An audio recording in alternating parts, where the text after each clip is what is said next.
Yo, what's up? My name is James Cole. I am the owner of Paydirt DFS.com. I'm joined by Pablo today. We are slightly late. We're doing a little bit of a later Slate talk, and therefore I brought some wine. I'm not sure if Ari brought anything. You bring something? Oh, there I you go. brought my tea with lemon. Ah, gosh, In line with my boomer reputation. you're fucking ancient, dude. I I mean, am. No lies detected. I like to have tea every once in a while. Like I think that tea is good every once in a while. But it's not the thing that I prefer to bring onto a show like this. I'd rather get drunk. I'm also wearing a special shirt today. It says "Anime over Pussy." It's something I hold dear to life. Coming to a merch store near you. It's gonna have a cool logo on the back of it and everything like that. But I'm feeling pretty good today. Last week, I think that we went into the slate with like a pretty good understanding of where we wanted to hold on to things, and I had a lot of conviction last week, so I only played one lineup, which is not what I've been doing lately. But it didn't turn out super great, only because like there were certain chalk things that hit across the entire slate, and a cash lineup scored you like 190 or some shit. So that's never going to be a slate that I win. I think that this week looks much more like a James kicks the shit out of the slate and wins $1 million kind of slate. So I feel pretty good about it. This is a good James slate. This is a good Paydirt slate.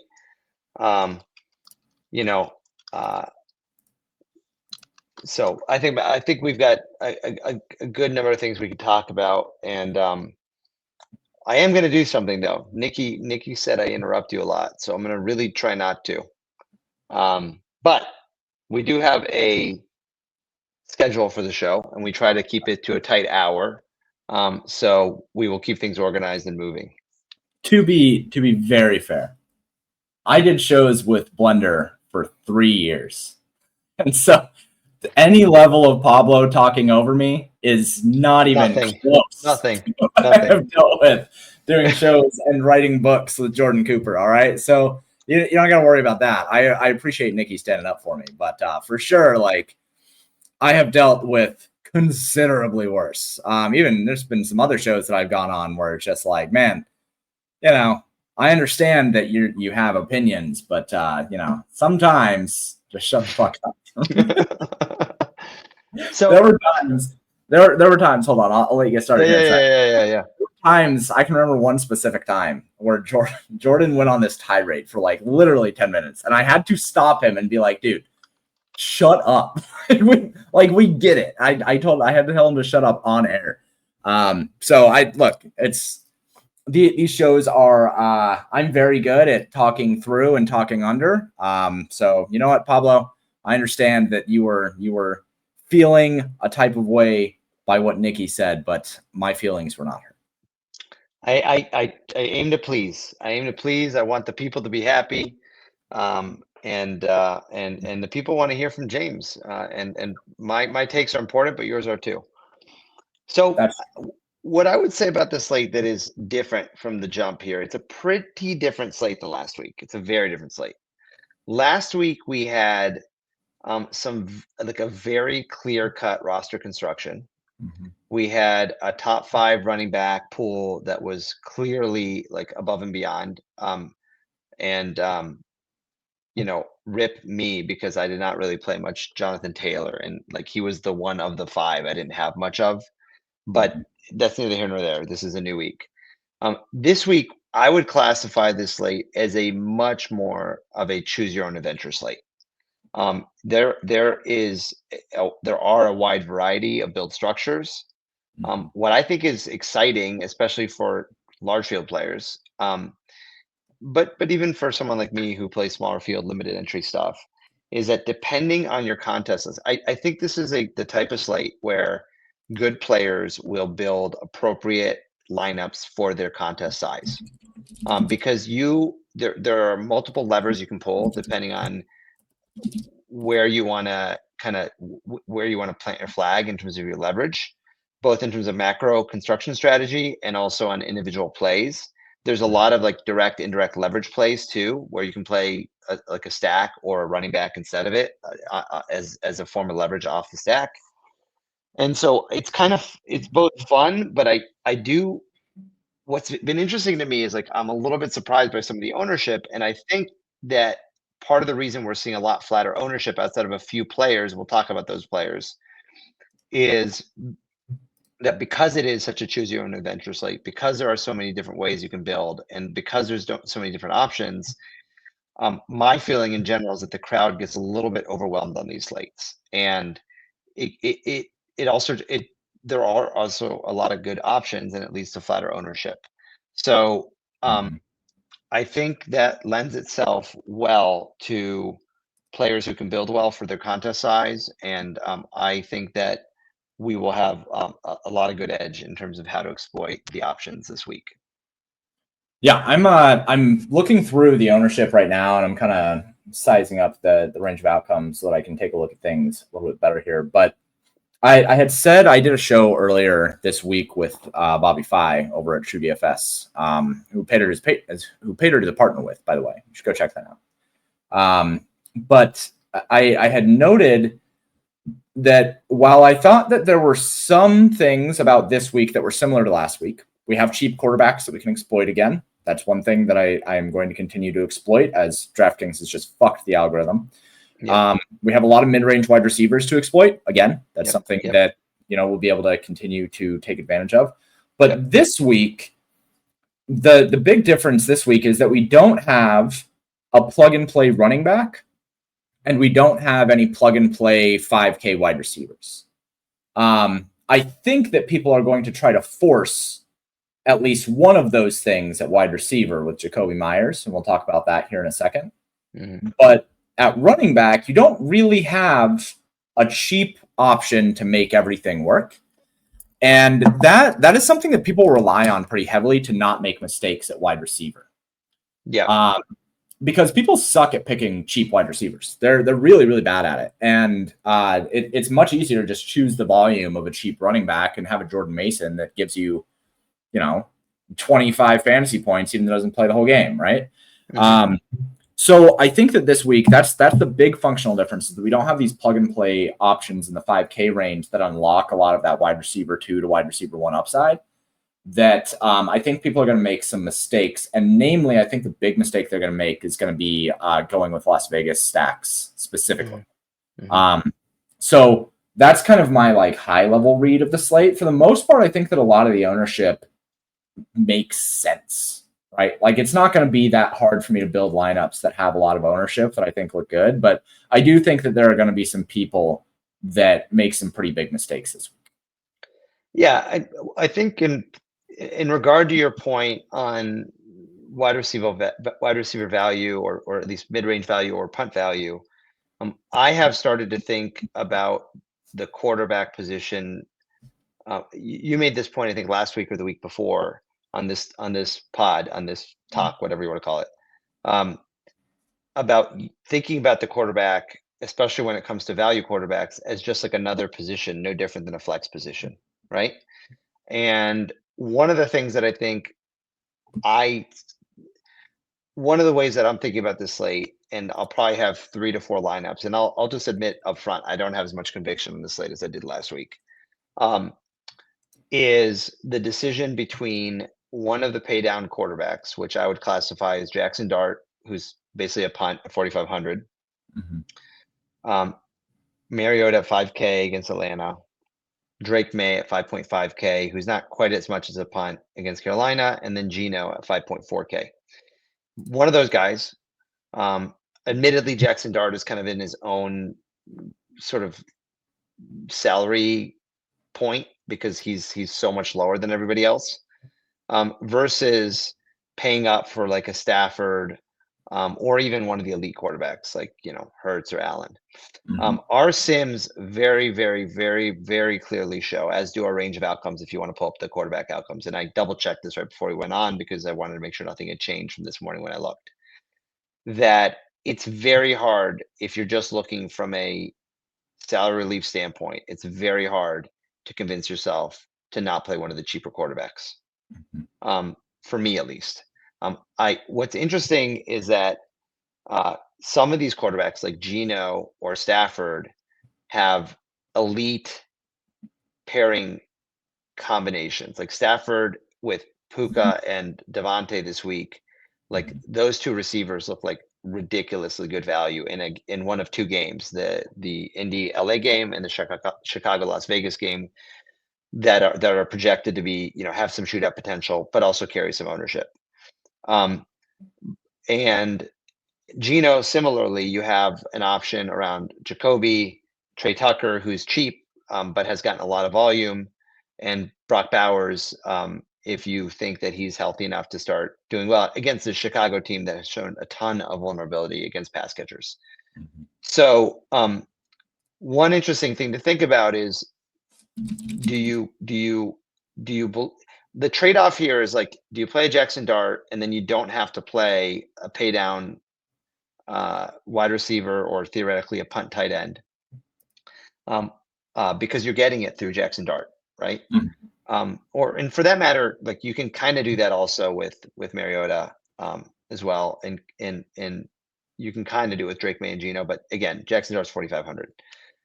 Or you kind of have three options in my book. Like you can either go all the way down and just say, like, I don't give a shit like about the correlation with the quarterback, like it's another position, and I'll pretend I have Geno and I'll just play Geno doubles without Geno. I'll just use Jackson, right? Or I'll play Stafford doubles without Stafford. I'll just use Jackson. You can go up to Stafford or Geno, but then you have to be ready to play some thinner, more fragile value. And we don't have a ton of great, like cheap value at wide receiver this week. Or you can play more of a balanced lineup where you're not playing anybody, but then you're sacrificing sort of at least one of the two priority studs this week. And I would push back on one thing you said about running back, which is I do think CMC is like almost lock and load this week, and our sims show that, our range of outcomes show that, and I think the whole industry like wants CMC. So I think to me, like anchor players in smaller fields seem to be Puka and CMC, and the bigger decision is, do I just go all the way down at quarterback, or am I comfortable enough with the value that I have to force if I go up to like a Stafford or Geno? And I'm curious to hear your take. I think I know your take, because it would be surprising to me if it was different than last week or the week before. Right. Yeah. So it's the same as the weeks before. Really quick, let me answer a couple things from the chat. So Worthy is 5.8K. I don't know if I trust Worthy this week. I'll probably be 1 week late on him. Mitch, you're a little bit more ballsy than I am, I guess is like the word. But like with a dislocated shoulder, I don't know if I can go there. But at 5.8K, if you think that he's fully healthy, that's a good deal. That's a good deal. Just tuning on, what's going on? How you doing, bud? Hopefully this is the first time you come onto the stream, and what's up? Let's see. Everyone knows you can play the 40 point chase the 40 point performance from 4K wide receiver. It always works. Yeah, I mean, look, Trey Tucker, he shows up a lot in the portfolio manager. He shows up a lot in optimals. Like he projects pretty well at 4.2. But I want to point something out really quick, and I posted this in the Discord, and I'll just start sharing my screen here. But sorry, just find this really quick. Okay, so there you go. Here's the top players overall in fantasy points per game right now. Right? Can you zoom in on a little bit on that?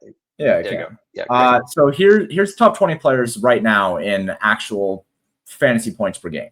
All right, Jonathan Taylor at 25. His expected fantasy points is 23.8. Sure, cool. Christian McCaffrey at 23.3, his expected is 29.08. That is a gaudy fucking expected fantasy points outcome. And expected fantasy points is the expected fantasy points average per game. So what you would expect their actual average to be.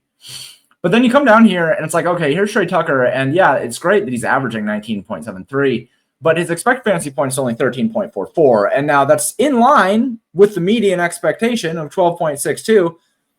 That's fine. He's still a good deal.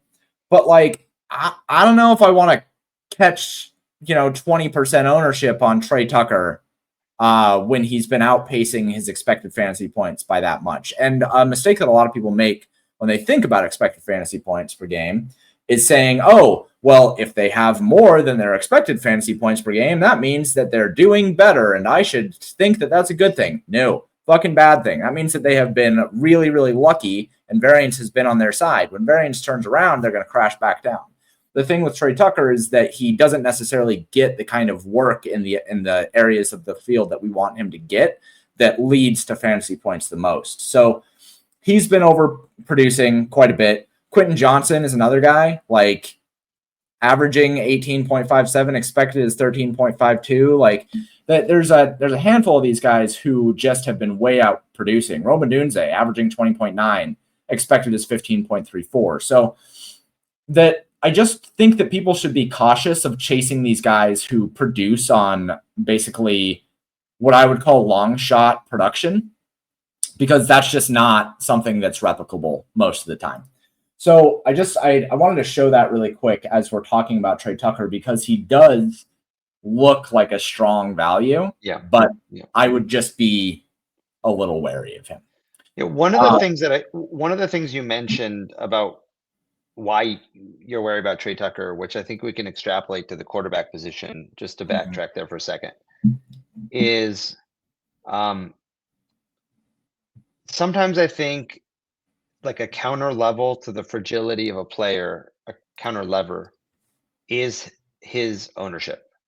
Sure. So while I, like much of the field, fear Jackson Dart in his first ever start in the NFL in a regular season game against the Chargers, it is a little bit surprising to me, and I'm curious to see when the cards flip over tomorrow if this is true. But like his projected ownership is ridiculously inefficient. Like this is one of those things where for cheaper players who have some fragility, right? Especially at wide receiver. And to some degree running back, although in PPR with DraftKings, it's usually like a little less fragile than the cheaper receivers, which is kind of what you said at the beginning. Yeah.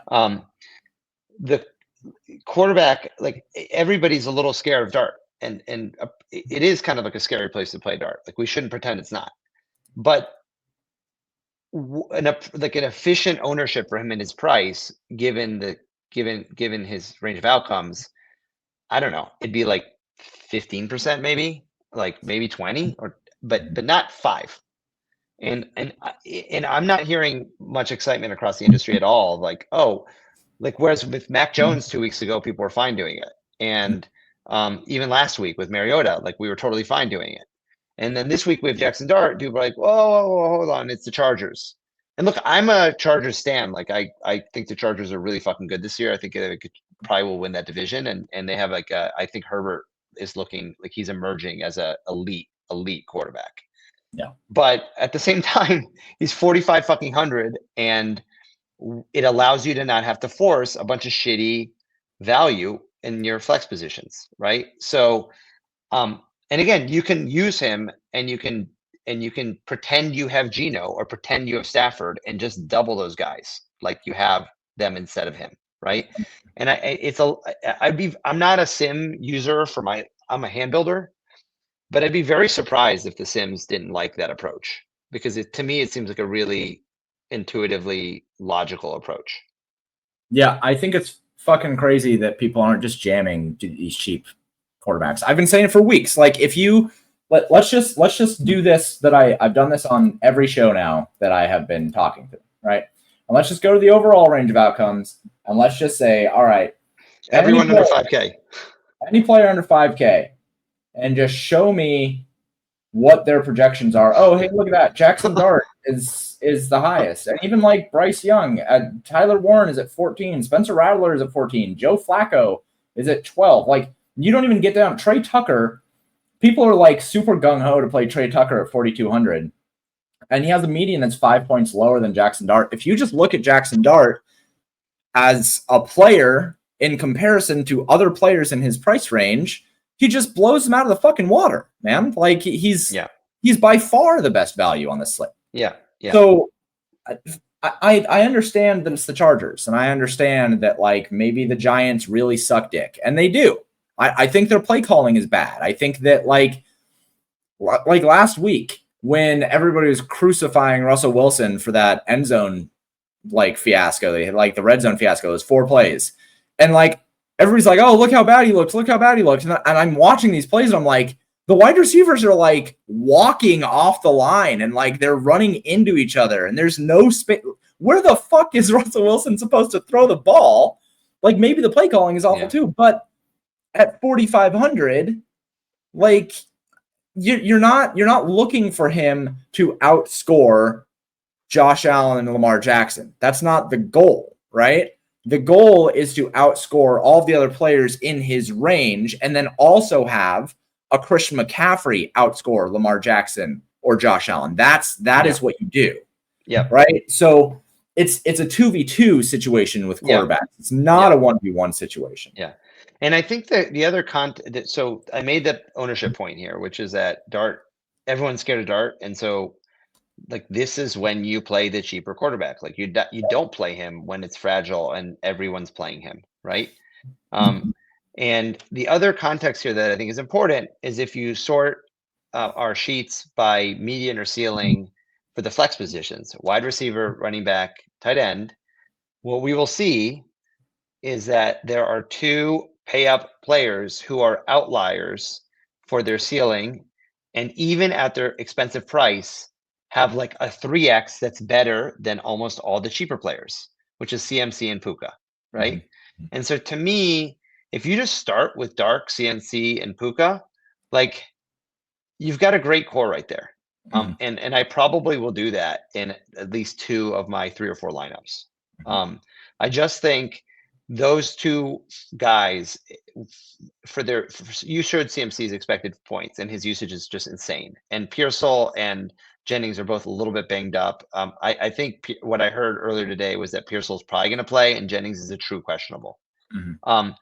So, and they're playing the Jaguars. Like, it's like, this is a great spot. So I'm not going to overthink CMC. Puka is a good segue to talking a little bit about game environment. There's 2 games that I think are catching a good bit of steam, and I think it's appropriate, which is the Rams, Indianapolis, and the Bears, Vegas games. Both, by the way, late games, which for you like late swap people is nice from that standpoint.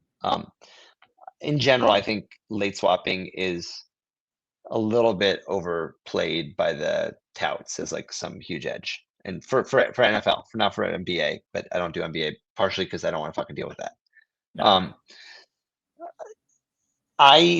The other game that's interesting to think about just from an ownership standpoint, although people are not going to be the game stacking it the way they will be for the Chargers, for the Colts, Rams, and for the Raiders, Bears, is also the Chargers Giants, because it's an important game from the standpoint of some of the value plays in the Chargers Giants game.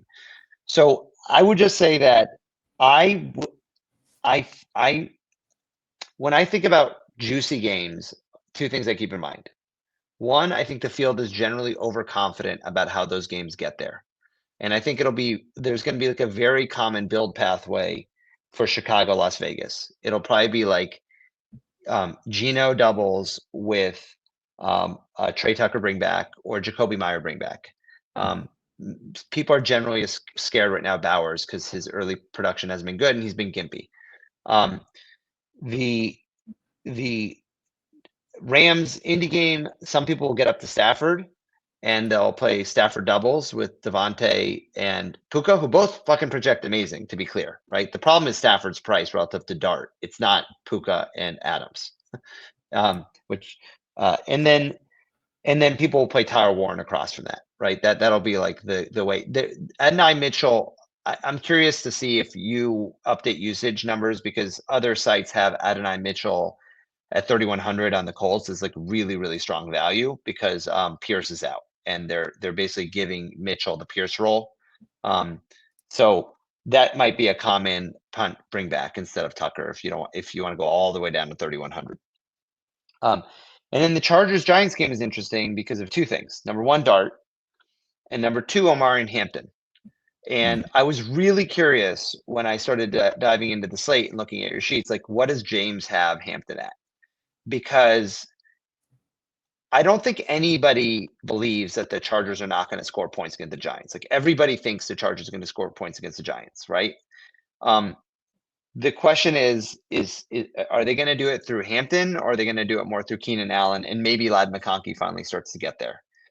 And then across from that, there's the Dart / Scattaboo discussion, which is we have Scattaboo as really strong value, which is a little problematic, but maybe not as problematic as you'd think, because Scattaboo has actually caught like a shit ton of passes the last 2 weeks. So you can actually play Dart with Scattaboo, which nobody's going to fucking do, because everyone's going to say, I can't play those two guys together.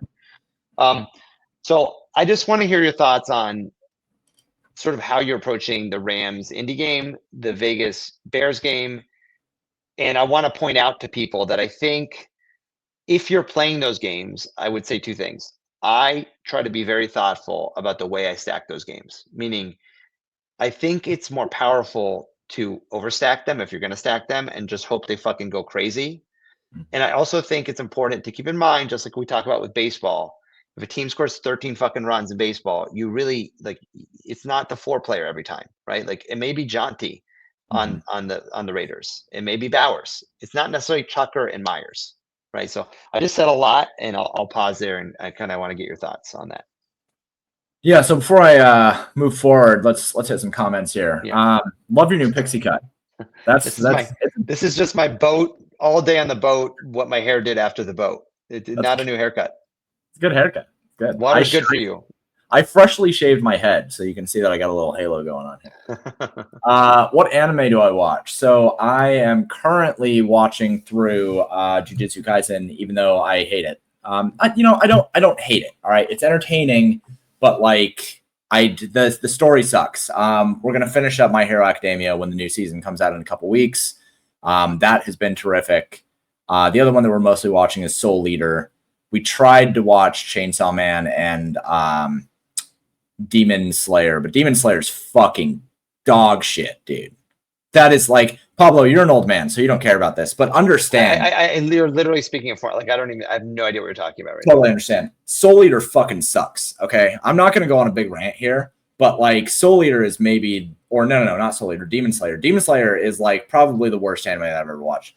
I've seen AOT right. Actually, we are also watching AOT right now. That's me and my friend Lex and Margaret together. And Margaret's addicted to it, so it's really good. But those are kind of high-level things for anime. What happened to my Rattler love? Like, I still think that Rattler is a good play for the exact same reasons why we just talked about Dart for a couple minutes. Like, he's 4,700. He's right there with Dart, and I think that all of the things that Pablo said apply as well. Like, you can just do double stacks and then just say, I'm not going to use Matthew Stafford, I'm not going to use Jalen Hurts, I'm not going to use Justin Herbert. Instead, I'm just going to use Spencer Rattler and I'll just play him. Any of the cheap quarterbacks, any of these guys who are 5K or less, the value on them is just incredible. So I think that it is worth continuing to play them. But moving on to the question at hand. So the way that I always look at this kind of stuff, right? If the Rams passing stacks are going to be popular, I have interest in Kyren Williams, right? Because we don't know who's going to score a whole bunch of points. We know that their team total is implied at 26.15. But like, we don't know who's going to score all of those. Now it's a fairly good bet that it's going to be one of the three of Puka, Devontae, and Kyren Williams. Likely two of those three, right? Like, it's probably going to be at least two of those guys. Now, that being said, why would you not play Kyren Williams plus Puka Nacua? Why would you not play Kyren Williams plus Devontae Adams? Like, it's totally fine to play those two guys together without Matthew Stafford. I think that Kyren Williams makes for a really strong leverage play, especially when you go and you look at the range of outcomes and you say, okay, just show me running backs. Like, Kyren Williams at looking at 13% ownership, I'll take the under on that. I think he comes in even lower than that. And his expected fantasy points have been strong. His projection is fine. He's only 6,300. This is a 7K running back, right? Like, his role is good. So I have a lot of interest in Kyron Williams. Same thing with Ashton Genty. Now, Genty does not project quite as well. He projects 14, and his expected fantasy points have been low. Now, that is a concern for me overall.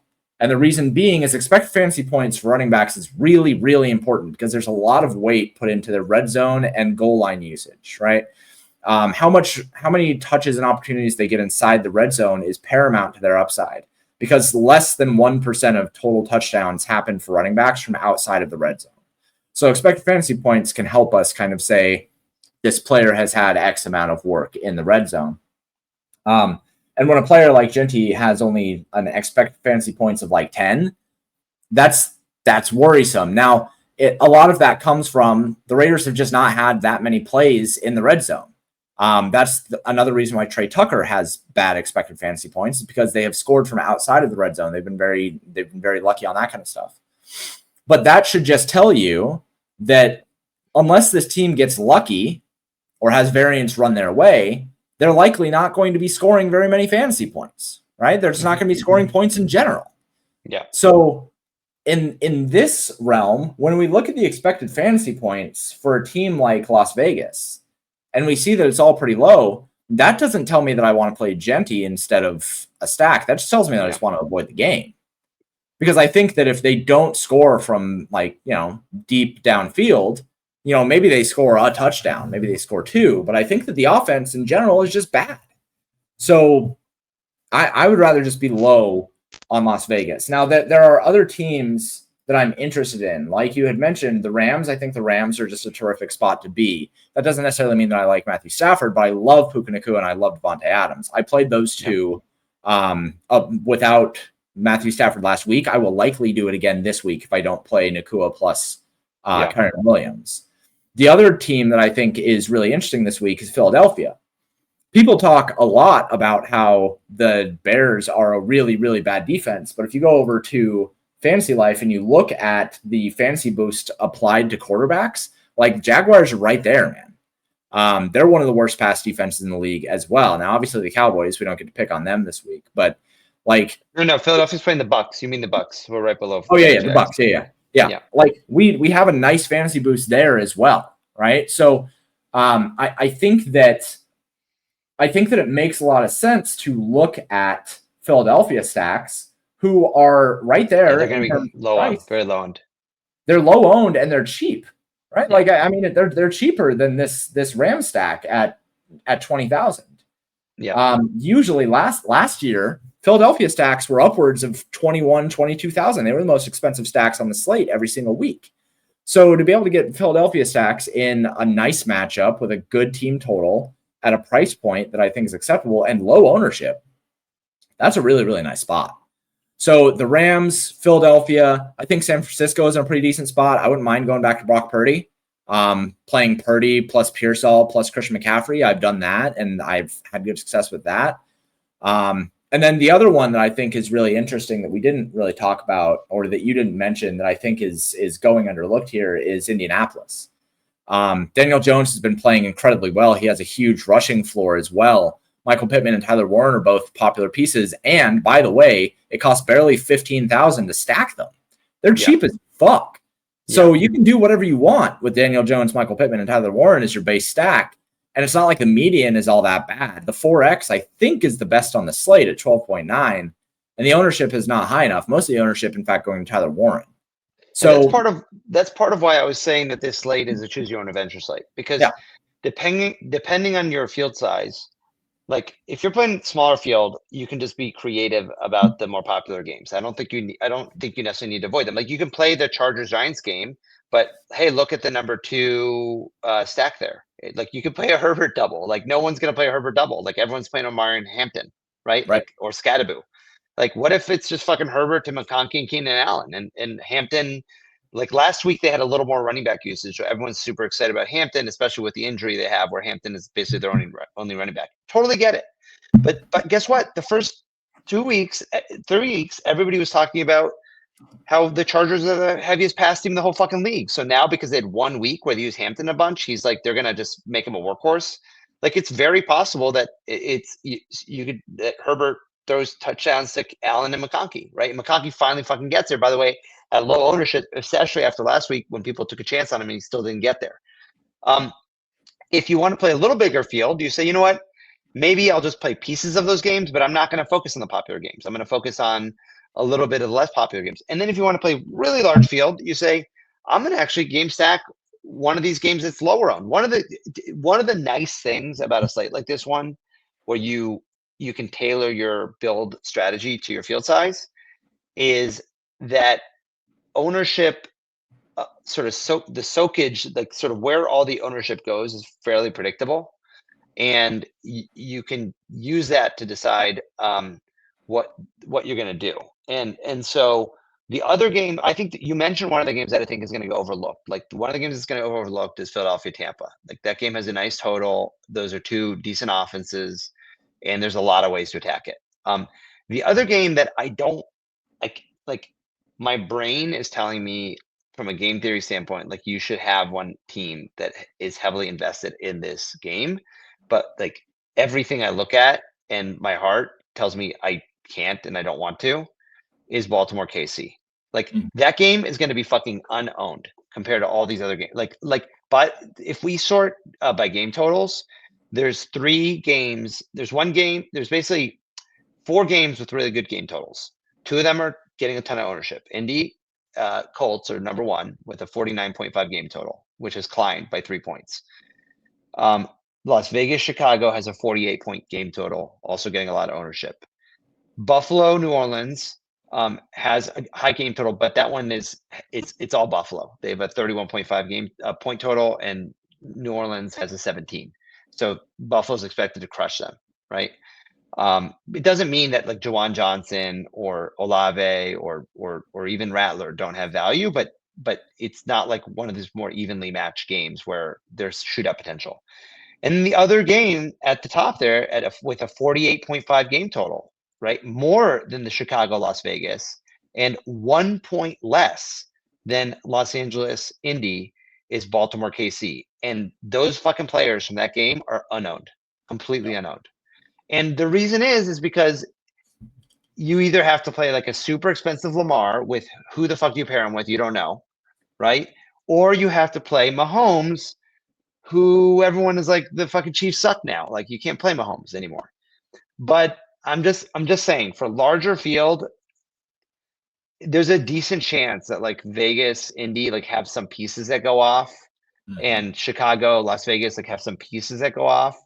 But fucking Baltimore KC is a game that gets totally nutty at way lower ownership. And I just think it's important to point that out because it just seems like too obvious. And as you can tell, like I'm trying to convince myself because I don't want to do it, but it feels like dumb not to.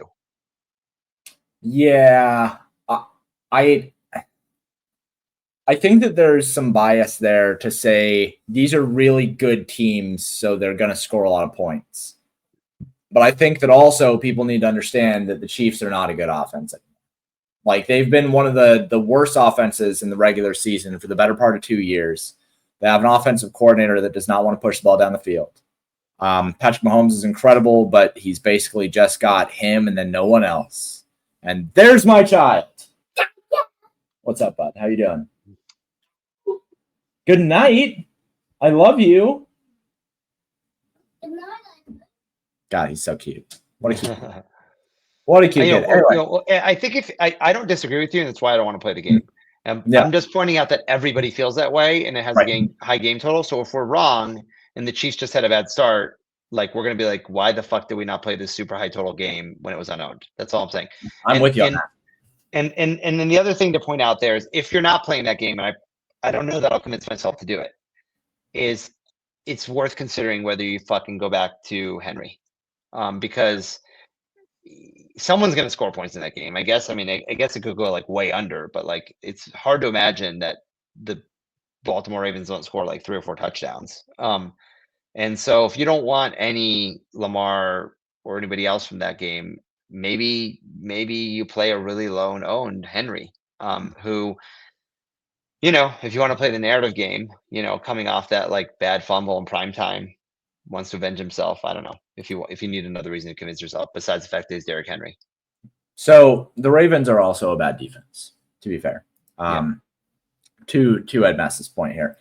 If we're happy to attack the Bucks, if we're happy to attack the Bears, the Ravens have given up 22.7 fantasy points per game to opposing quarterbacks. The Bears 22.6.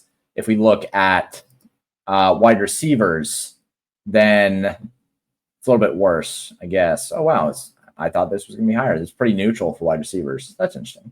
What about running backs? Is it higher for running backs? Fancy boost.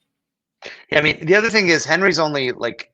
Oh yeah, it's running backs. Yeah, that's what it is. Okay. I mean, the other reason Henry's going to be low owned, by the way, is somebody put in the chat, like, if I'm playing anything, I'm playing Henry at 7,200. Like, there's another reason Henry's going to be low owned, right? Because CMC, Puka, and then everybody wants those mid range receivers like Jacoby Myers and Keenan Allen. And so Henry's kind of like in this by the way, he's $100 more than James Cook. And the way that people are going to get exposure to that Buffalo New Orleans game is they're going to say, well, I'm not playing fucking $10,000 million Josh Allen. I'm just going to play James Cook, and he's going to run it 70 times. So I think Henry's a very interesting sort of low owned, high upside running back play. Yeah. Here's what I'll say about Baltimore, Kansas City. I think that it makes sense, and I could absolutely see the game going on. My problem with it is that Kansas City typically, especially with the way the offense is built and the way that it operates now, it is very hard to find one wide receiver that does well. If Patrick Mahomes does not absolutely nuke, it's hard to get Kansas City stacks across the line. Just because, like, you choose, Hollywood Brown, and he has 5 for 88 and a touchdown, but then also Thornton has 2 for 48 and a touchdown, and Kelsey has 6 for 90 and a touchdown. And it's like none of them did anything that was incredible, but Patrick Mahomes went absolutely nuclear. Mm-hmm. It's kind of the same thing with Buffalo, but like with Buffalo, typically the prices are so low that you can make it out without needing one of their wide receivers to go absolutely insane. Mm-hmm. Now, to Mitch's point earlier, if Worthy is the guy that ends up going insane at 5.8K, that's great. It's hard. Kansas City is such a better showdown team than main slate team because of these kind of things, right? They're dripping with variance. Whereas Baltimore is very much like you can do Lamar Jackson plus one of the wide receivers or plus Mark Andrews, and you can get away with it because of his rushing upside. And then you also have Derrick Henry as well, which again at 7,200, like everybody's going to play James Cook over Derrick Henry. So the ownerships are low. They're kind of reserved for the Millie Maker for me. I would not touch them in single entry. I just don't think that I could do it. There are just better plays on the slate. There's more consistent plays on the slate, but it's going to be low owned for a reason. And I hear you for sure. I want to bring up a question somebody brought up, and I think it's a good segue to something we should talk about for a minute, and then it's related to a second thing. Someone wrote, Dicey wrote in the comments, Hampton being 30 to 35%. I'm not sure he's going to get that high, but he'll be chalky. Is not the same as Mason last week, and that I think was when I was sort of saying you can play Herbert doubles as a way of getting off Hampton.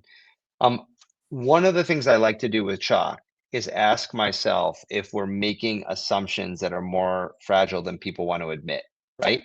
And that's kind of the point I was making about Hampton. I was saying, like, we're assuming Hampton has this like super roll against the Giants when the Chargers have been super pass heavy, aside from last week. I totally understand there's an injury boost to him too, because of that'll give him some more usage. And this isn't even that much about Hampton. It's more about saying to yourself, like, which players are owned. It's a way of saying, okay, which chalk do I think has assumptions that make the chalk less robust? And if I think the chalk is not as reliable as people think it is, what are ways I can take advantage of that, right? So Hampton's one we talked about. Vegas is another one. Like, I just feel like we should bring up a few of these players that are going to be really owned this week, and we've alluded to it, but I think they're important ones because while ownership is a little more spread out, there are still some players ownership's going to coalesce around. And the ones I would bring up are on the running back side, it's Omarion Hampton. We've talked about CMC. I think CMC is really good chalk, and I'm not overthinking him. James Cook will be owned, but not crazy owned. And then receivers where we're kind of going to see a little more steam around some guys. Jacoby Myers is one. Olave, I think, will be owned. Like he's in general, people feel like he's underperformed his opportunity, and people have been like itching to get him in at 5,100. I think he's not going to be super owned, but he'll be owned. And then it's like Trey Tucker and some of those Bears Vegas guys, Odunze. So of those guys who are getting some ownership, I'll mention tight end while we're at it. Like a tight end, Tyler Warren will be like a pretty chalky tight end play this week. I think everybody else will be a little more muted. Like it's not going to be quite as intense. I think the biggest spots that I think are exploitable, one is O'Marion Hampton, and I like that our sheets don't think he's great value. Two is Jacoby. Like that's a little scary to say because I actually understand why he projects so well, both at our site and elsewhere at 5,400 because of his usage. I just could see that game like not going as crazy as people think, and I could see it going to Trey Tucker or Bowers or Jonty. I think this idea that it's all going to go to Myers is a little bit, just simplistic.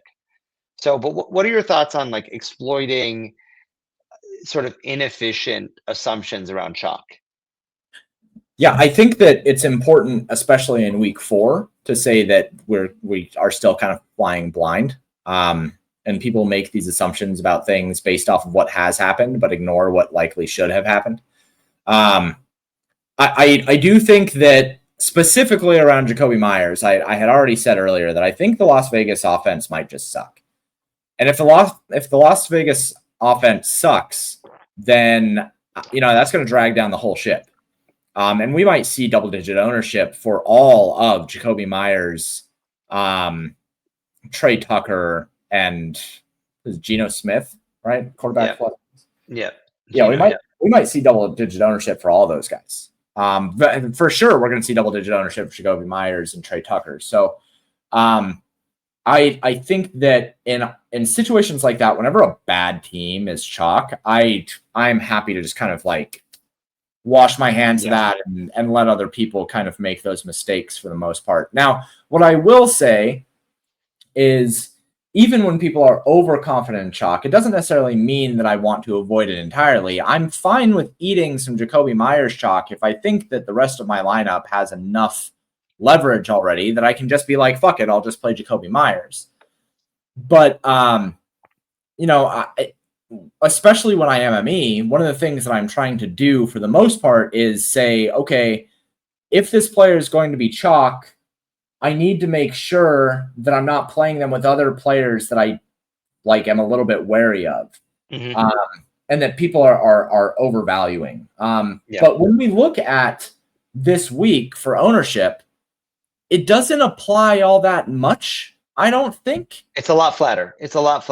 Yeah.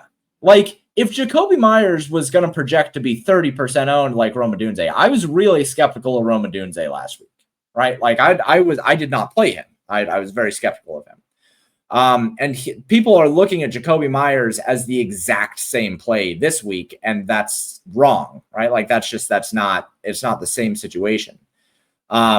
Because this might be a hot take. I think that Caleb Williams is better than Geno Smith. And I think that the Chicago offense is better than the Las Vegas offense. And I think that the Dallas Cowboys defense is miles worse than the Chicago Bears defense. So I think that all of these things say that Jacoby Myers is not Rome Odunze. And I was low on Rome Odunze last week. So, of course, I'm going to be even lower on Jacoby Myers. Now, to your point on O'Marion Hampton, and I want to make this point. O'Marion Hampton, I'm going to pull up the research sheets here. So in week 1 and week 3, he essentially had the same role.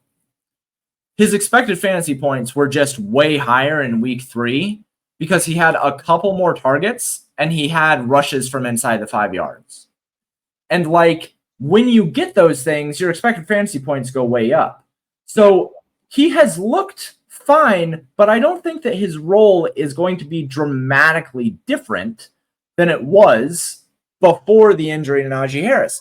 I think that his role was fine. His role was good. Is he going to get a couple more targets? Sure. I think it equates to, 1-2 more targets per game, maybe 2 or 3.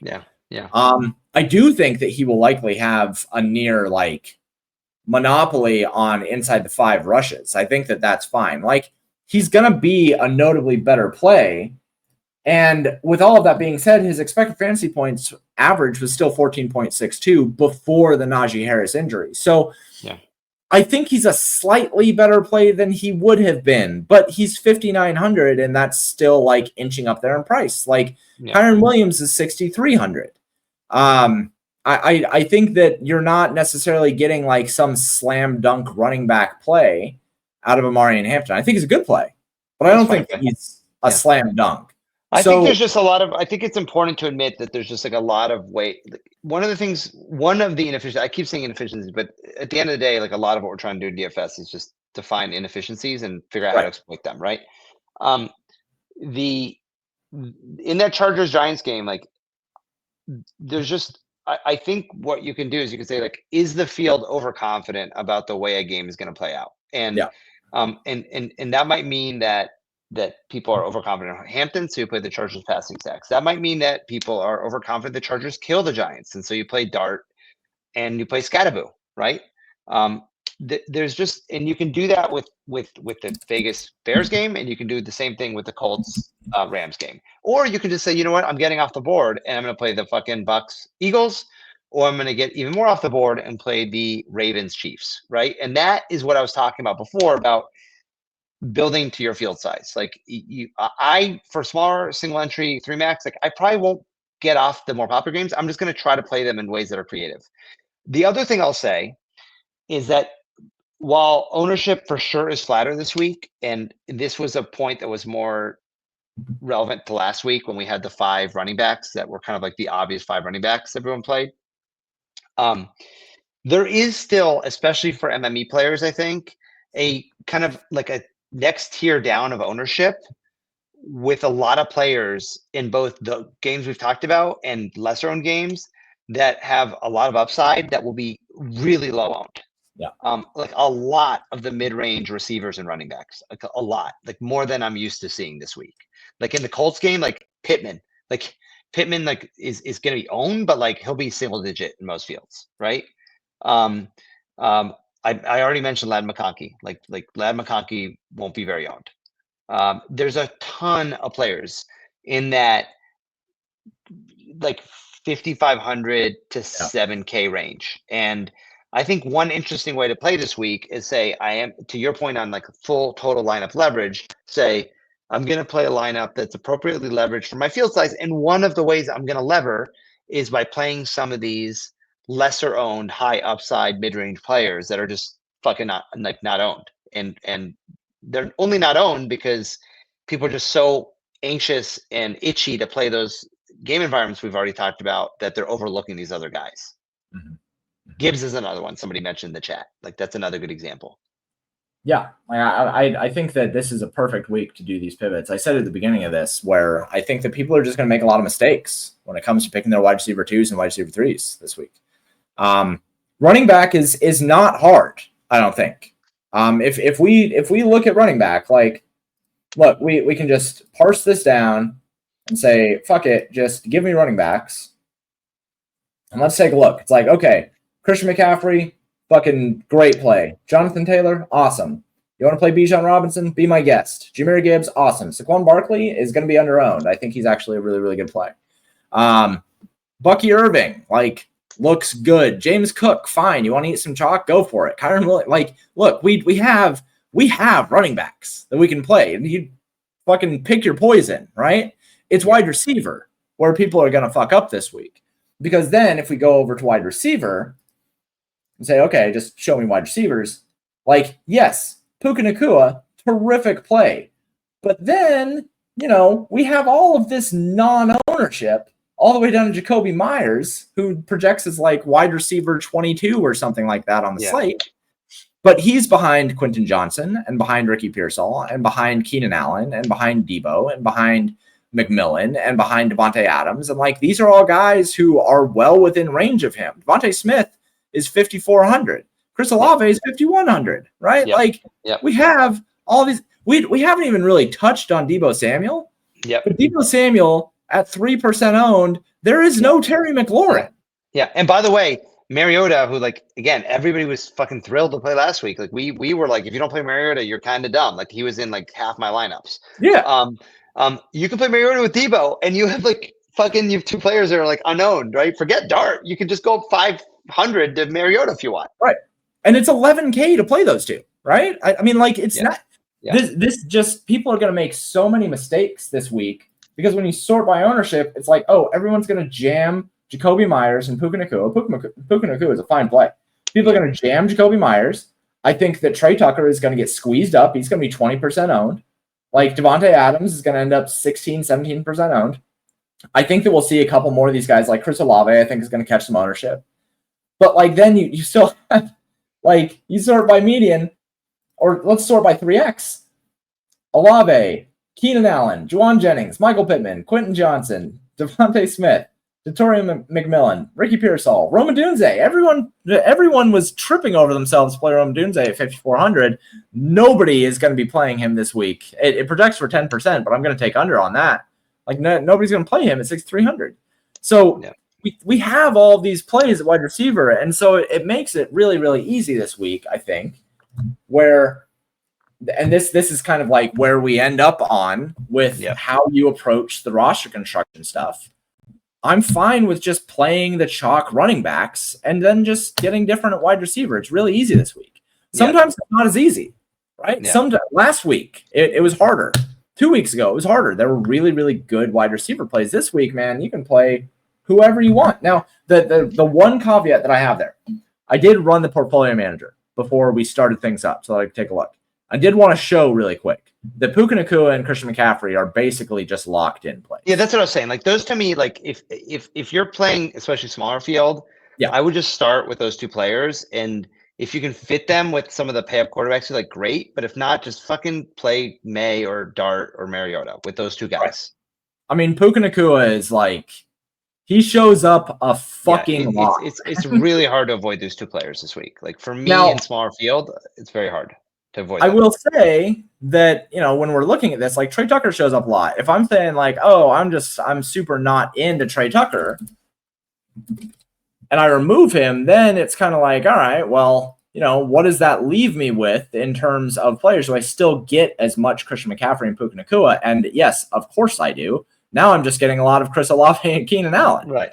And that's fine, right? Like we're fine with that. Oh, and guess what? We also get a shit ton of Marcus Mariota. Yeah, because he's 5K and like we can just plug and play. So there are ways, especially if you play cheap quarterback, to not have to play kind of like the shaky wide receiver 2s, wide receiver 3s that people are going for, and still get Christian McCaffrey and Puka Nacua.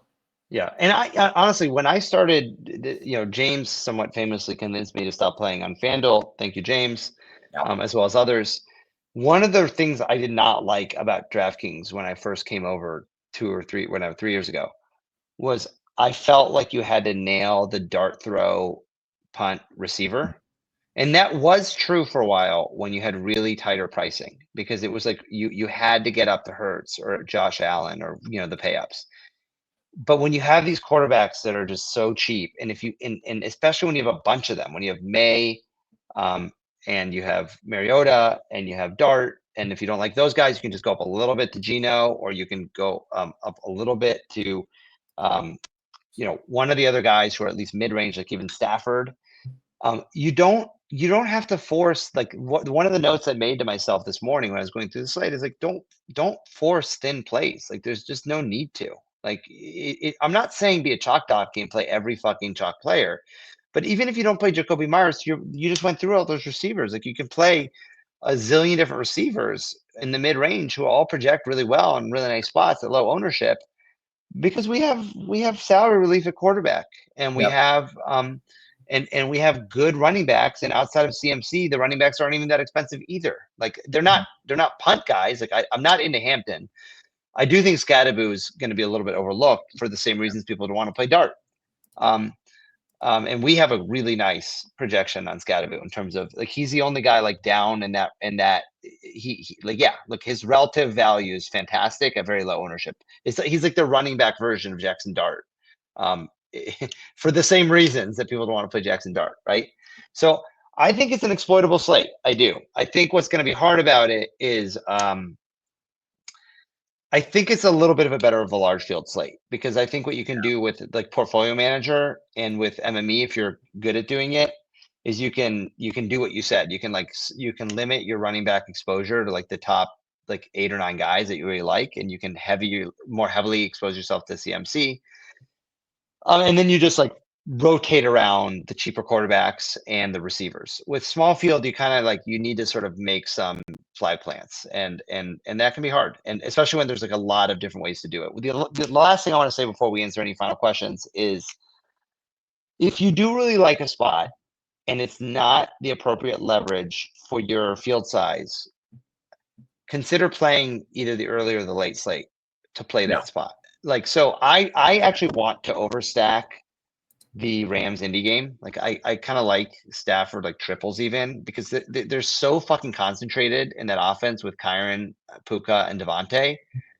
But I can't really justify it for the main slate. It's just it's too much for me to swallow. Like when I'm just giving up too much median, honestly.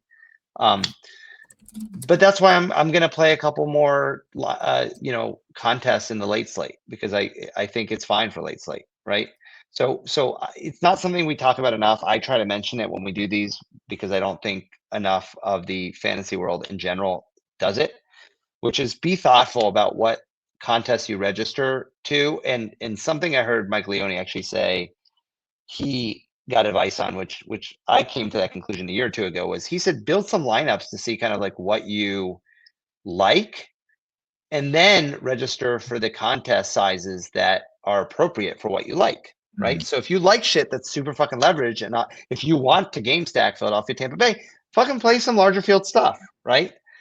If you like some of the chalkier games, but you want to get creative with it, sure, then play some of the smaller single entry 3-max stuff. If you really like the late games with the Chargers, Colts, and you want to overstack it in a way that you don't think is super viable for early or main, just play the late slate a little heavier, right? That's I don't think people sort of curate their DFS play enough. And I think that's like an advanced skill that once you've played enough DFS, you get better at. But I think it's something that I wanted to mention, because I do think it helps people get better at what we do. Look how sick this lineup is. Matthew Stafford, Kyron Williams, Cam Scatterbo, Ricky Pearsall, Puka Nacua, Chris Olave, Tyler Warren, Keenan Allen, Lions defense. Yeah, there's a lot. There's so many good lineups you can build this week. It's almost just kind of like you just have to choose what you believe in the most for your field size. I parsed this down to just Rams 3-man stacks, just so that we could take a look at kind of like the options. And like the overall top median is Patrick Mahomes naked with Kyron Williams, Puka Nacua, and Devontae Adams. In fact, if I go and I analyze the players here and we take a look at what the exposures are for the players, Matthew Stafford shows up in 92%, but like there's still plenty of lineups that end up without Matthew Stafford there. The one that is the most valuable is Puka Nacua, but you can take a look at these, and like I had said, I don't mind going with no Matthew Stafford and instead going with Kyron Williams, Devontae Adams, Nacua. Yeah. I think the one argument for Stafford, which I think is a little more relevant for him than other quarterbacks with the strategy. And by the way, one of my favorite lineups I've built so far that I'll probably play is a Stafford double without Stafford.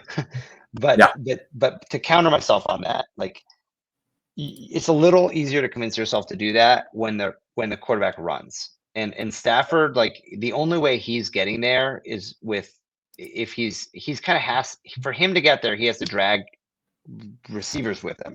Mm-hmm. And so that means if Devontae Adams and Puka get there, Stafford's probably getting there. But again, it's not a 1v1. The problem is Stafford is like $2,500 more than Jackson Dart, right? And when you play him, that means you end up having to play guys like Trey Tucker or Adonai Mitchell. And you're probably better off just playing Jackson Dart, because he's less fragile than Adonai Mitchell is. That's kind of like, I think that's like the secondary piece of this that people are missing when they force the Stafford double, right? That's kind of what we said at the beginning a little bit. So here's your fucking banger. Kyron Williams, Puka Nacua with Jackson Dart, Christian McCaffrey, Trey Tucker, Keenan Allen, Brock Bowers, Tyler Warren, Titans defense. That's pretty sick. That's a banger right there. And again, this is, I'm kind of showing off a little bit of what you can do with Portfolio Manager right now. But like, if you, like you, Pablo, just wanted to say, I want to just look at the Ram stacks that are 2-mans that do not have Matthew Stafford and just take a look at what I can get. Like, you can get Lamar Jackson, Kyron Williams, Puka Nacua with Bucky Irving, Trey Tucker, Keenan Allen, Juwan Johnson, Tyler Warren, right? Like, this is a lineup that you could play with even an elite quarterback instead of Matthew Stafford. And Lamar Jackson's ceiling is for sure higher. You can look at lineups where this one has CJ Stroud, but this one is Christian McCaffrey, Cam Scatterbo, Puka Nacua, Devontae Adams, Trey Tucker, Juwan Johnson, Tyler Warren, the Commanders defense. Like, you could even pay this down to Dart and then come up from a Juwan Johnson or a Tyler Warren and get, more upside at your flex position. So this is something that I think, like, this is what I like to do when I'm looking at kind of, if I wanted to play a stack without the quarterback, this is how I would be doing it. And I would do the inverse of this as well. I agree with you that I think that Matthew Stafford needs, like, if Matthew Stafford gets there, he takes Puka Nacua and Devontae Adams with him, just point blank, period. I don't have any question about that, really. So he is probably like a better play than a Mac Jones or something like that, right? Where, like, the players can get there around him without necessarily him getting there himself.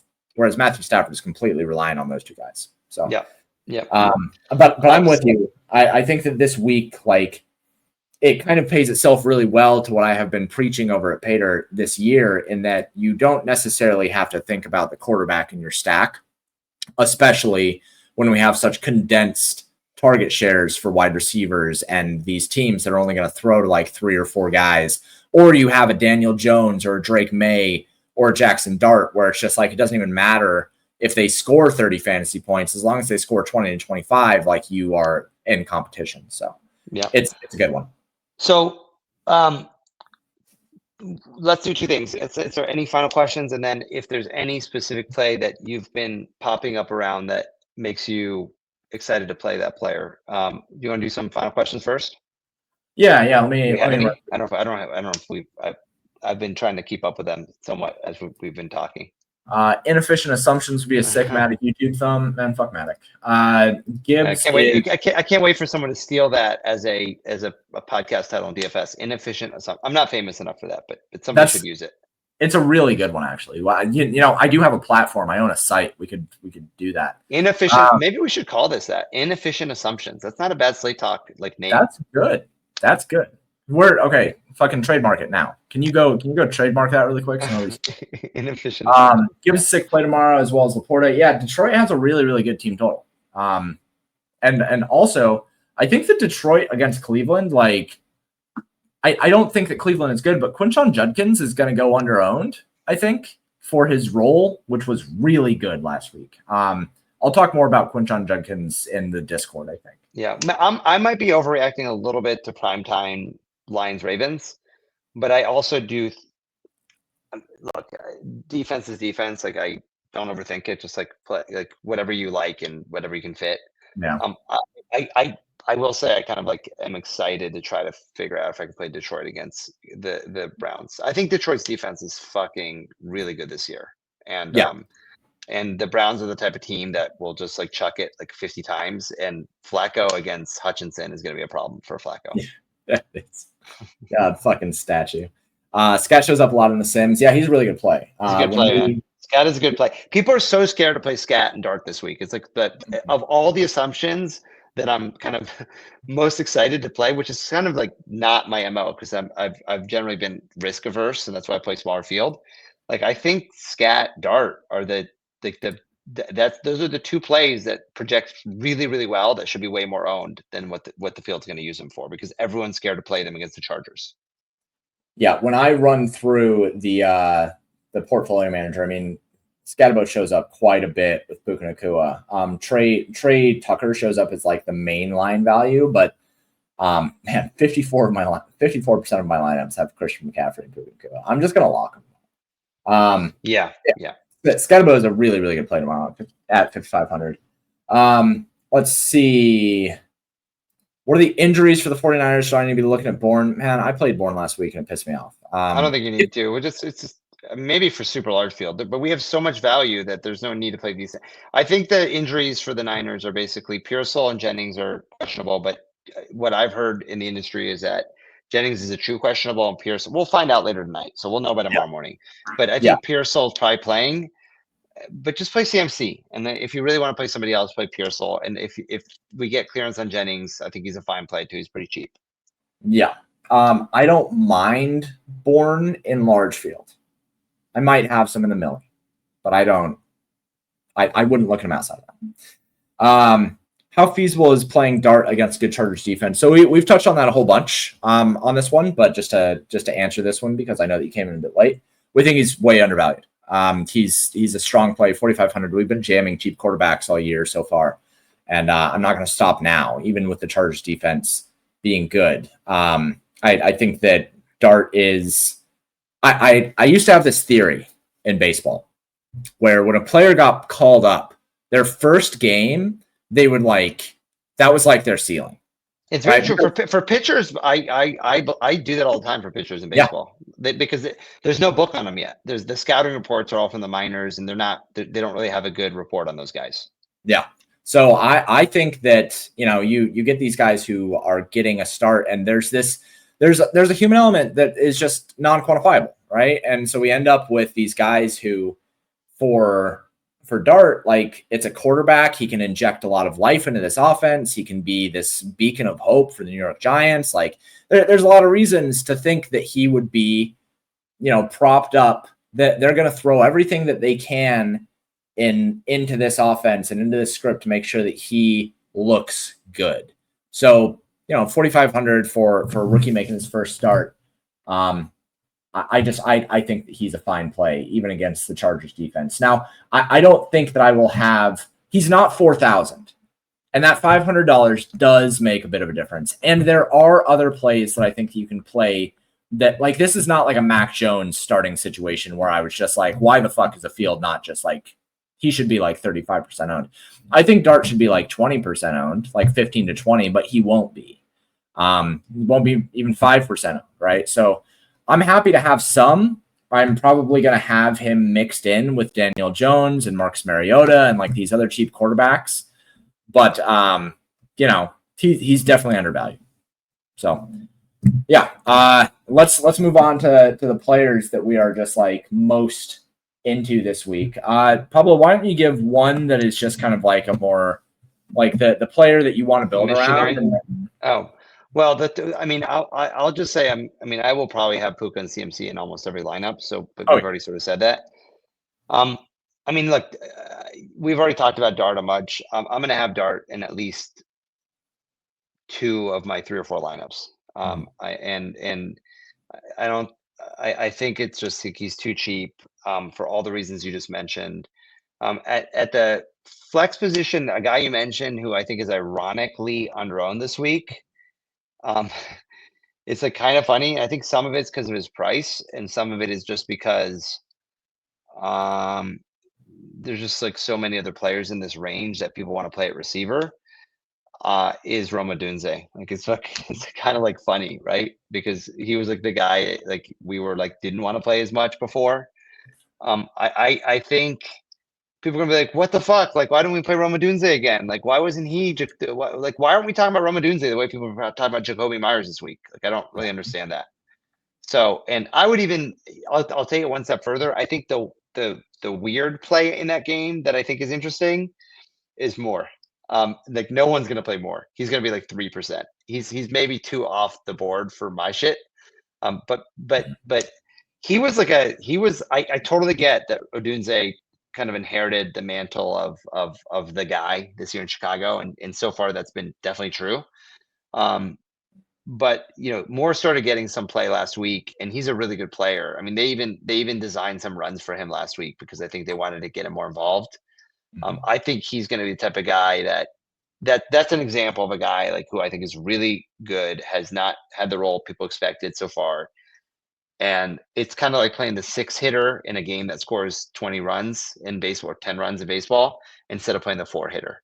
So I think so Dart is kind of my obvious one we talked about. Odunze is my still kind of missionary, and then Moore is my a little bit off the wall. Okay. Yeah. So I'm gonna say this. And I'm gonna have some macro stands here this week rather than individual players, because I do think that it's harder this week to be like, I absolutely love this guy. But I have a couple macro stands. One, I don't think I'm gonna play any quarterback over $6,000. I think I'm just gonna remove him from my pool. I like a lot of running back, or a lot of quarterbacks under 6K, right? So I just think that I'm going to keep it there.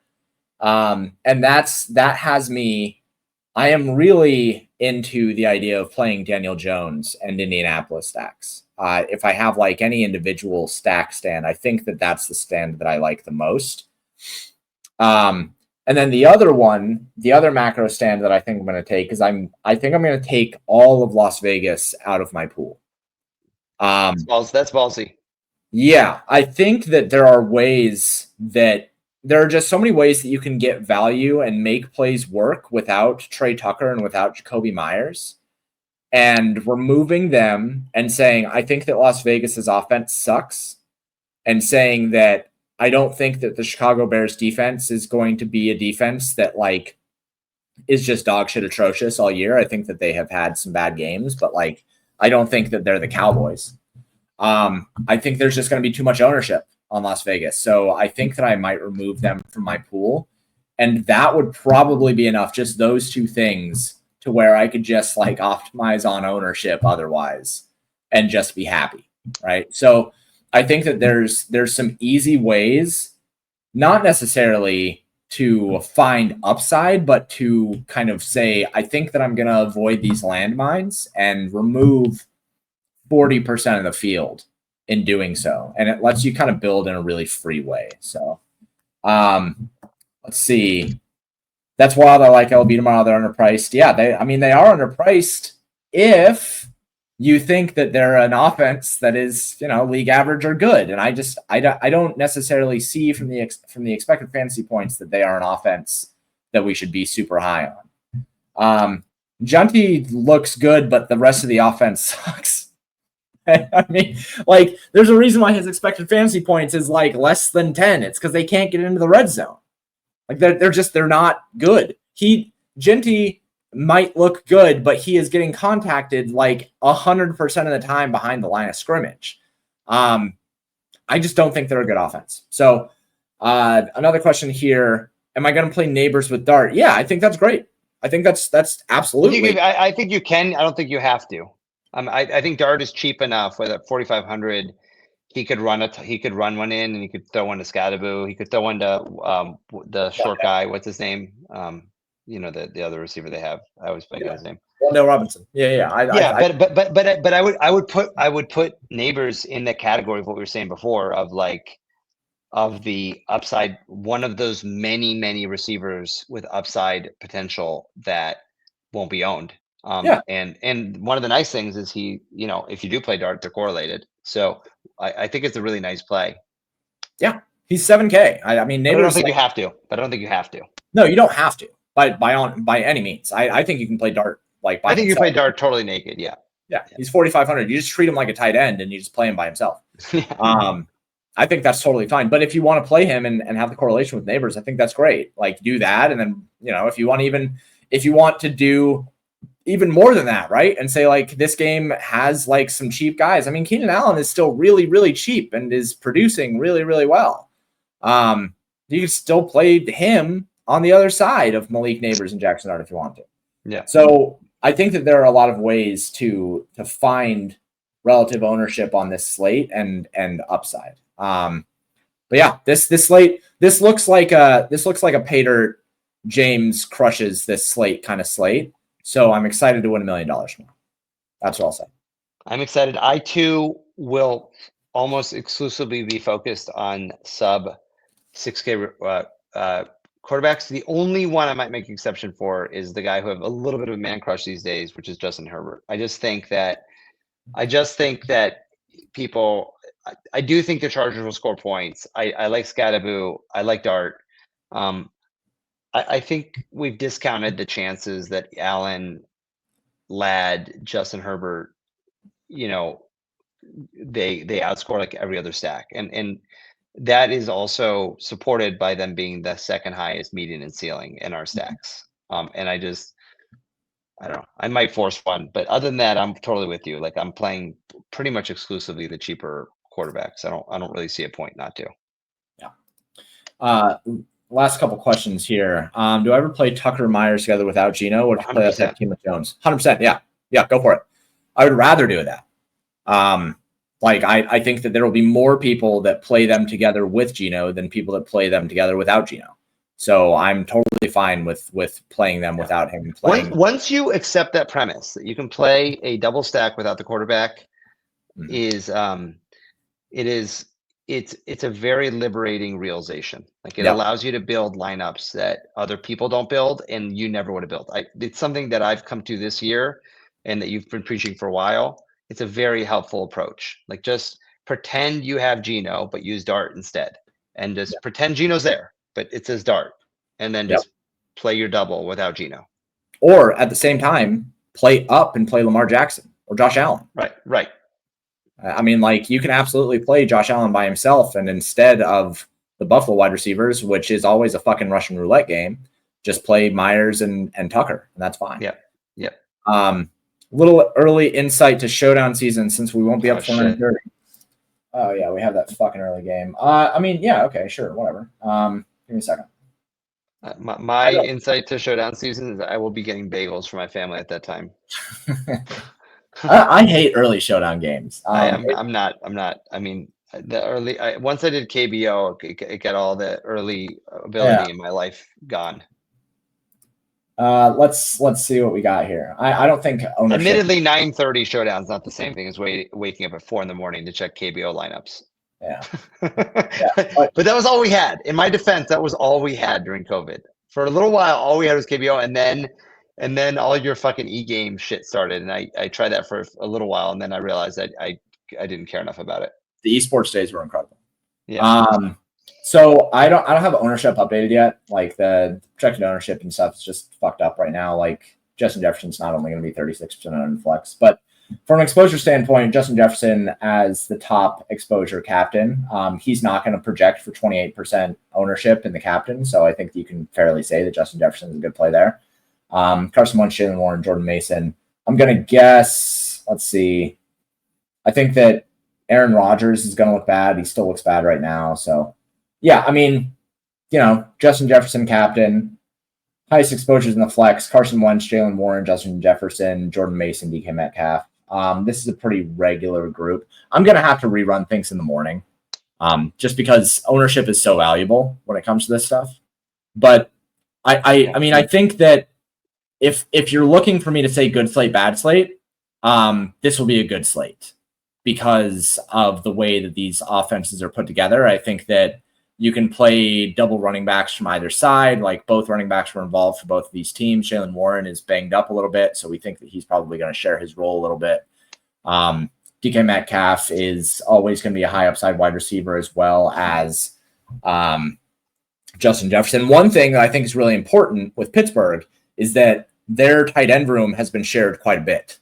So being able to utilize double tight end builds for Pittsburgh makes for a really interesting showdown. But I'll have more info on this in the morning. I do wake up early enough to run this stuff, so we'll have plenty of info there. Anyway, I think we're good. Thank you guys for showing up and hanging out with me and Pablo doing a late stream. If you do not have a subscription to Paydirt, I think you should get one. You can see everything that we were just running through, as well as the range of outcomes, contest sims, portfolio manager, et cetera, et cetera, et cetera. You can get all that for $40 a month, as well as MLB, NBA, NHL. There are sites out there that call themselves value, but then don't offer NBA and NHL because they're scams. But over at Paydirt, like you're going to get everything. So $40 a month gets you the entire site. $225 gets you the entire site through February 28th. Or you can try 1 week for $20 or 1 day for $5. If you have any questions for me, you can hit me up in the Discord. You can find it right here. You can link yourself in the Discord, or you can find me over on X, which I fucking hate, but you can ask me questions there if you'd like. Yeah, that's all we got. Thank you guys for tuning in. Hopefully I win $1 million tomorrow. If I don't, hopefully it's another Paydirt logo up top. And we will talk to you guys later. Good luck. Good luck.